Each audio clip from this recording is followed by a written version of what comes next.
পাহাড়ের ডাকে সাড়া দিয়ে শুরু হয়েছিল আমাদের এক অনন্য যাত্রা। 14 জন বন্ধু, 9টা বাইক আর অফুরন্ত স্বপ্ন নিয়ে আমরা ছুটে চলেছি বগালেকের পথে। চারপাশে সবুজ পাহাড়, আঁকাবাঁকা রাস্তা আর নীল আকাশের নিচে প্রতিটি মুহূর্ত ছিল এক নতুন অভিজ্ঞতা। কোথাও ছিল কঠিন চড়াই, কোথাও বা দারুণ সুন্দর দৃশ্যপট, কিন্তু আমরা সবাই জানতাম এই পথই আমাদের আসল অ্যাডভেঞ্চার। এ যাত্রা শুধু একটি গন্তব্যে পৌঁছানোর নয়, বরং বন্ধুত্ব, হাসি, কষ্ট আর স্মৃতিতে ভরা এক একটা বাঁক অতিক্রম করার গল্প। তাহলে চলুন শুরু করি আমাদের বগালেক যাত্রা। সো এইটা হচ্ছে আমার লিভিং এরিয়া থেকে আমি লিভ করতেছি, আর আজকের উদ্দেশ্য হচ্ছে বান্দরবন। রাতে রংপুর থেকে রওনা দিব বান্দরবনের উদ্দেশ্যে।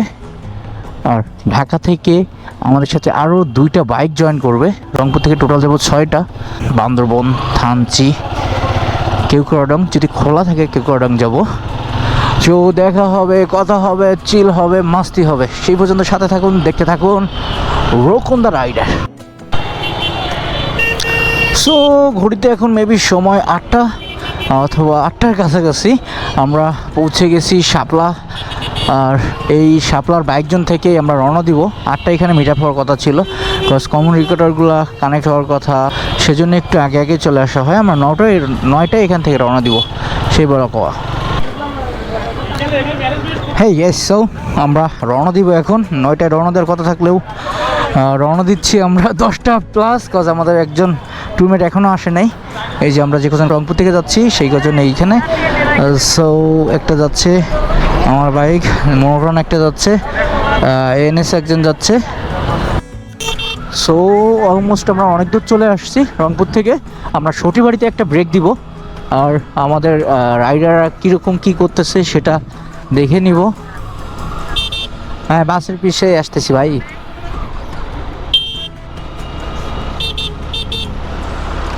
কিছু দূর যাওয়ার পরে শুরু হলো বৃষ্টি, আর বৃষ্টিতে রাইড করতে করতে রংপুর থেকে শেরপুর পর্যন্ত পৌঁছালাম। শেরপুর পৌঁছানোর পরে এই যে দেখুন পারিপার্শ্বিক অবস্থা, সবাই ভিজছে, রেনকোট পরার পরেও ভিজছে, কারণ বৃষ্টির যে পরিমাণ চাপ। আর শামীম ভাই রেডি হয়ে রেস্টুরেন্টের ভিতরে চলে যাচ্ছে, আর এখানে সবাই মোটামুটি রেডি হচ্ছে রেস্টুরেন্টে খেয়ে আবার বের হওয়ার জন্য।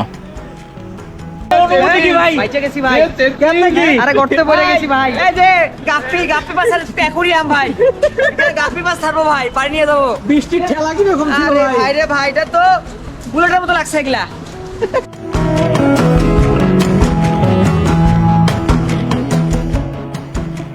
রাত তখন প্রায় 2:30 বাজে, আর আমরা এই রেস্টুরেন্টটায় একটু হালকা নাস্তা করে নিলাম, কারণ ভারী খাবার খাওয়া যায় না রাইড করার সময়। ভারী খাবার খাইলে রাইড করতে গেলে অনেক ঘুম আসে। সো ভারী খাবার অ্যাভয়েড করলাম আমরা। তারপর আবার রেডি হয়ে গেলাম রাইড শুরু করার জন্য।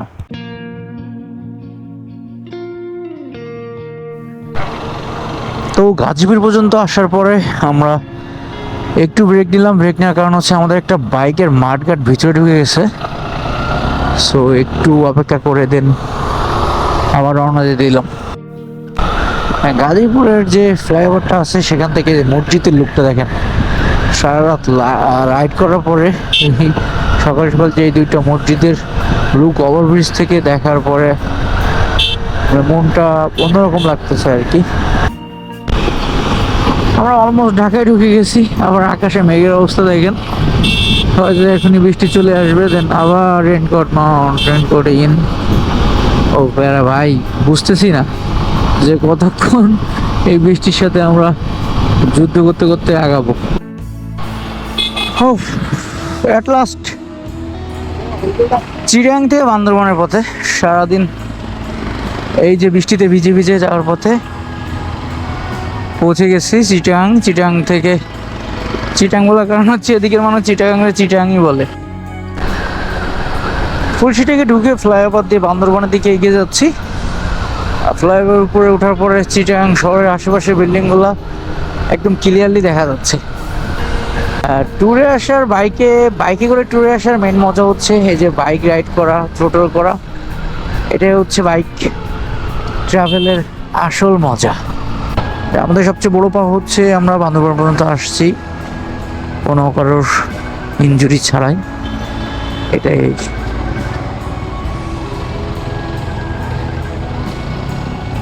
এটাই সবচেয়ে বড় পাওয়া আর কি।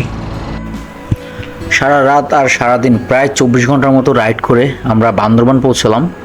আর বান্দরবান পৌঁছে একটা হোটেল নিয়ে কোনো মতে পিঠটা লাগানো বাকি, ঘুম আসতে বাকি নেই। আর সবার পায়ের অবস্থা করুন।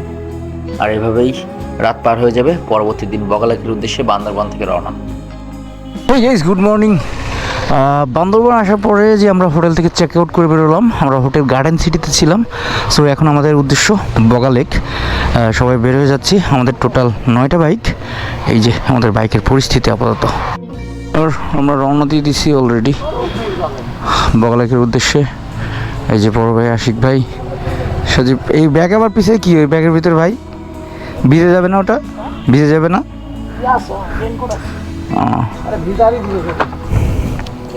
একটা বাইক অবশ্য কেটস পরি নেই, পায়ের অবস্থা বৃষ্টিতে ভিজে খারাপ।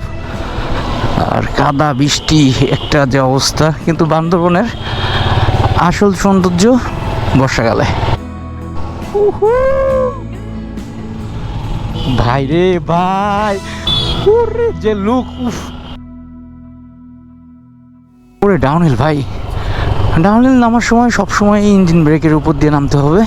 কারণ যে পরিমাণ ডাউনহিল পাহাড়ে, সেই অনুযায়ী আপনি যদি নর্মালি ক্লাস সেটে ব্রেক করে নামেন তাহলে আপনি কন্ট্রোল হারাবেন। মানে কন্ট্রোল হারানোর সম্ভাবনা 90%। সো আপনাকে ইঞ্জিন ব্রেক করে যেতে হবে। এক কথায় বলতে গেলে পাহাড় সুন্দর ভাই, দূরের লুকগুলো দেখেন। আর এখান থেকে যে ডাউনহিল, ক্যামেরায় কত দূর দেখতে পাচ্ছেন জানি না, ক্যামেরায় সেভাবে বোঝা যায় না।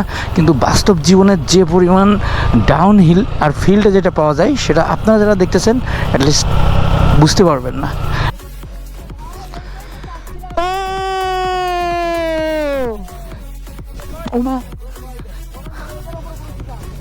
Oh my God!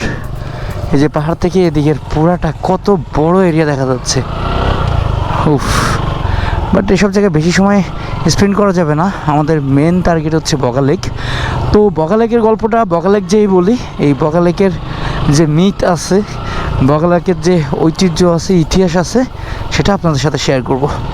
ওই যে দেখেন পাহাড়ের উপরে একটা ছোট্ট কুড়িঘর, এরকম কুড়িঘর একটা সবারই হোক। সো আমার পাহাড় নিয়ে ক্রিঞ্জের একটা কথা বলি।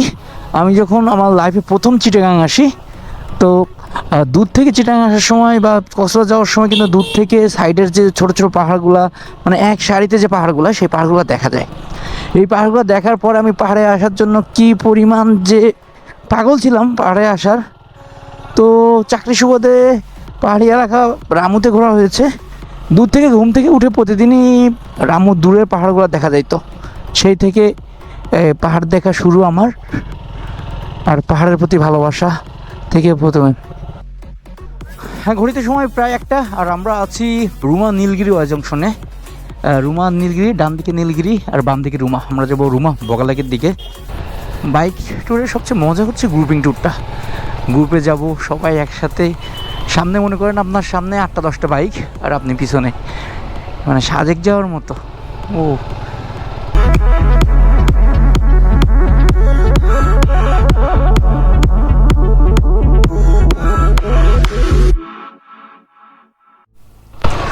তো আমি কেন বারবার বলি যে মনসুনে পাহাড়ে আসার জন্য, মানে চারপাশে দেখেন মনে হবে যে পুরো সবুজ অরণ্যের ভিতরে আপনি। অন্যান্য সময়ে বর্ষাকাল ছাড়া অন্যান্য সিজনে আসলে যে ফিলটা পাবেন, বর্ষাকালে আসলে তার 3 গুণ বেশি ফিল পাবেন। পাহাড়, সামনে পাহাড়, মাথার উপরে পাহাড়, আর এখান থেকে ডাউনহিল। ও মাই গড! তো এইখানে ছোট্ট একটা পাড়া, আর এখানে দোকান। আর আমাদের একজন ট্যুরমেটের চোখে পোকা গেছে, এই জন্য একটু দাঁড়িয়ে। ও রে, ডাউনহিল।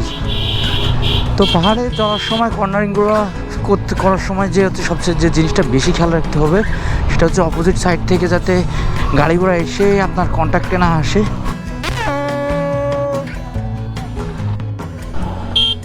তো রুমা হয়তো 2 থেকে 3 কিলো বাকি, আর প্রায় রুমার কাছাকাছি। তারপরে দেখা যাক বগালেক কত দূর।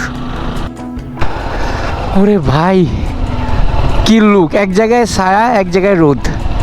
যে ভিউটা দেখা যাচ্ছে, ওই যে ছোট ছোট জুমঘর, এই জুমঘরগুলা যে ভিউ দিচ্ছে,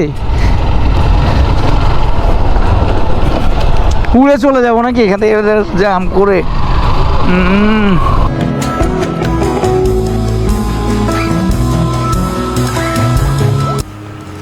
রুমা বাজার পৌঁছানোর পরে আমাদের দুপুরে লাঞ্চ সেরে নিলাম এবং রুমা বাজার থেকে ওখানে যাওয়ার জন্য গাইড নিতে হয়।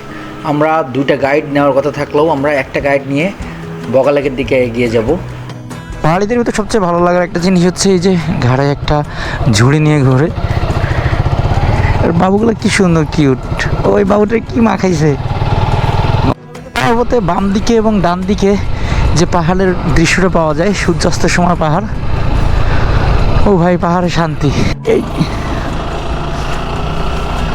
পাহাড়ের পিছন থেকে আমাদের উপর যে সূর্যের রশ্মিটা পড়তেছে, মাথাটা নষ্ট হওয়ার আর কোনো বাকি নেই। ওরে ভিউ রে ভাই।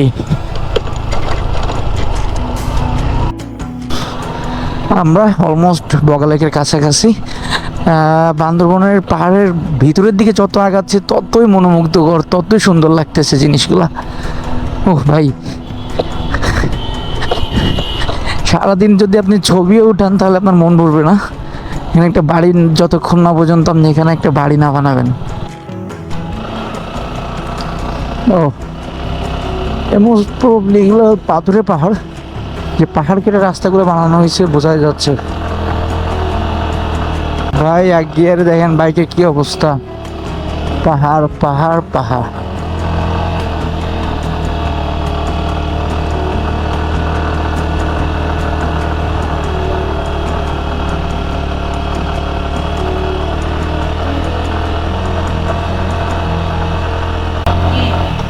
তো এটা ছিল বগালেকের শেষ ঢাল।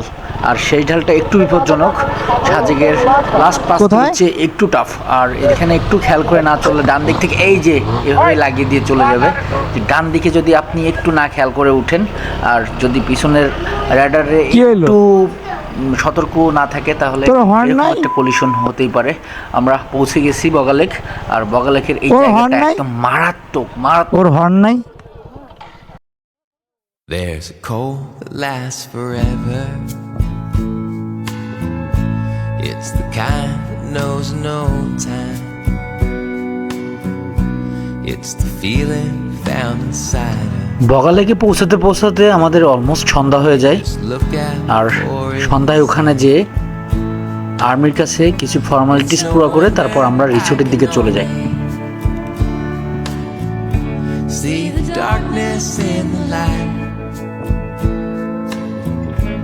And it only comes at night.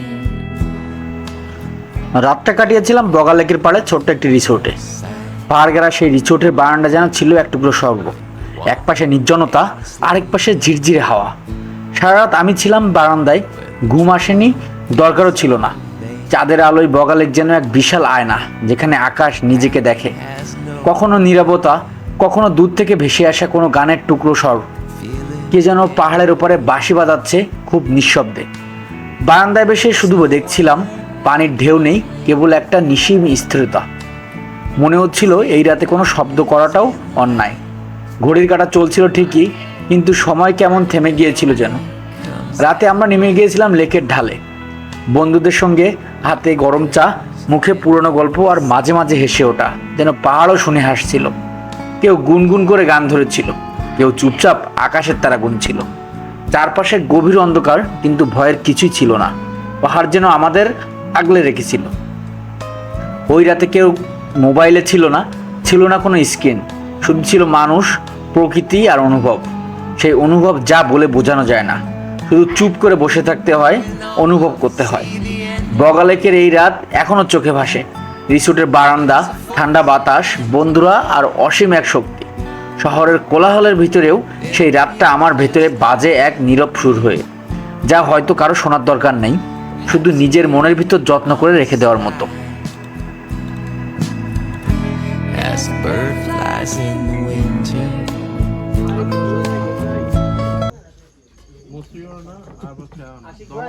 When the chill sets in for good, you can watch 'em for those clues. right here in your neighborhood. It's no wonder I can only see the darkness in the light, and it only comes at night. Boga Lake নিয়ে প্রচলিত অনেক গল্পের ভিতরে বৈজ্ঞানিক ব্যাখ্যাটা হচ্ছে বগালেক একটি crater lake, volcanic crater lake. ধারণা করা হয় এটি একটি মৃত আগ্নেয়গিরির মুখ যা পানিতে পূর্ণ হয়ে লেকে পরিণত হয়েছে।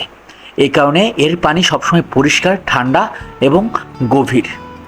এছাড়া অন্য একটি আশ্চর্যজনক বিষয় হচ্ছে লেকের পানি বিভিন্ন সময়ে রং পরিবর্তন করে, কখনো সবুজ, কখনো নীলচে বা কালচে। বৈজ্ঞানিকভাবে এটি আলোর প্রতিফলন এবং খনিজ পদার্থের কারণে হতে পারে, তবে অনেকেই একে অলৌকিক ঘটনা মনে করেন। আর আমাদের সৌভাগ্য হয়েছিল সকালে উঠে এই বগালেকে গোসল করার। It appears just out of reach.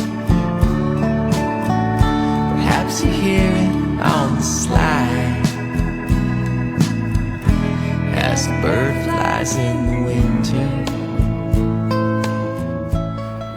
বগালেকে ঘোরাঘুরি আপাতত শেষ। এবারে আমাদের পরবর্তী গন্তব্য থানচি। তো থানচিতে যাওয়ার সময় আমাদেরকে যে অয় জংশনটা রেখে এসেছিলাম, ওই অয় জংশন থেকে আমাদেরকে যেতে হবে থানচির দিকে। তারপরে দেখা যায় থানচি থেকে আপনাদেরকে কোথায় কোথায় নিয়ে যাওয়া যায়। সো এনজয় করতে থাকুন আমাদের পরবর্তী ভিডিওগুলো, আর লাইক অ্যান্ড সাবস্ক্রাইব করে পাশে থাকুন। And it only comes at night, like the curtains in your sight.